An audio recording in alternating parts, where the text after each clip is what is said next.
तो इस देश की गद्दी पे बैठा हुआ इस देश का गृह मंत्री जो तरीपार है, उस तरीपार को कहना चाहते हैं कि ये तरीपार हो जा खबरदार, बिहार की जनता है तैयार, और तरीपार हो जा खबरदार। ये बिहार की जनता, ये बिहार की धरती है और बिहार एक क्रांतिकारी इतिहास रखता है अपने आप में समेटकर। बिल्कुल। बिहार शांति का संदेश भी देता है।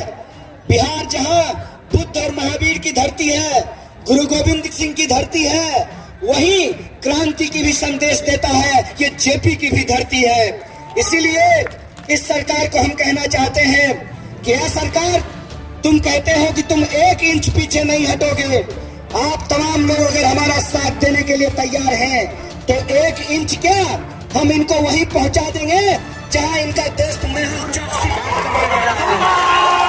हम इनको कहना चाहते हैं कि हमारे पुरखों ने इस देश की आजादी के लिए अपना जान गंवाया है। हमारे देश के लोगों ने अंग्रेजों की फूट डालो राज करो की नीति से लड़ा है। हमें अफसोस है कि एक बार हमारा देश फूट डालो राज करो की नीति के चलते धर्म के नाम पे बटा है। दोबारा इस देश को हम धर्म के नाम पे नहीं बटने देंगे। और हम इस सरकार को कहना चाहते हैं बिहार की इस ऐतिहासिक भूमि से कि यह सरकार, अगर तुम अंग्रेज बनने के लिए तैयार हो तो हम वीर कुंवर सिंह की तरह अपना हाथ कटाने के लिए, अपना जान गंवाने के लिए तैयार हैं। हम इनको कहना चाहते हैं कि हमने अंग्रेजों की फूट डालो राज करो की नीति को देखा है। हमने देखा है कि अंग्रेज किस तरीके से गाय का मांस मंदिरों में फिकवाते थे और सुअर का मांस मस्जिदों में फिकवाते थे और साथ में रहने वाले हिंदू मुसलमान को आपस में लड़वाते थे। हमने ये देखा है। हमने ये देखा है कि धर्म बचाने के नाम पर नेता अपनी कुर्सी बचाते हैं, अपने बच्चों का भविष्य बचाते हैं।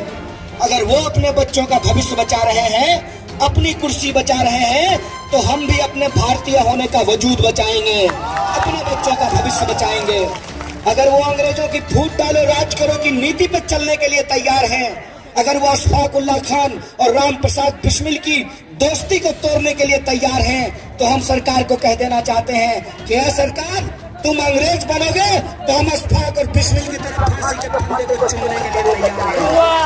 हम उनको कहना चाहते हैं कि बहुत देखे हैं हमने, पढ़ा है इतिहास हमने इस देश का।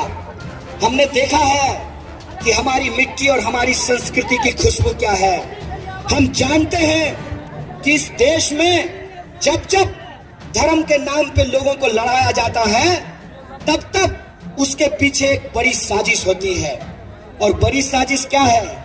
बड़ी साजिश ये है कि एक तरफ किसान जिनके बच्चे फौज की नौकरी में जाते हैं, देखे हैं, कोई अरबपति का बेटा फौज की नौकरी में जाता हो, कोई बिजनेसमैन बच्चा फौज का नौकरी करने के लिए जाता हो, कोई मंत्री का बेटा फौज का नौकरी करता है जी, कोई प्रधानमंत्री का बेटा फौज का नौकरी करता है।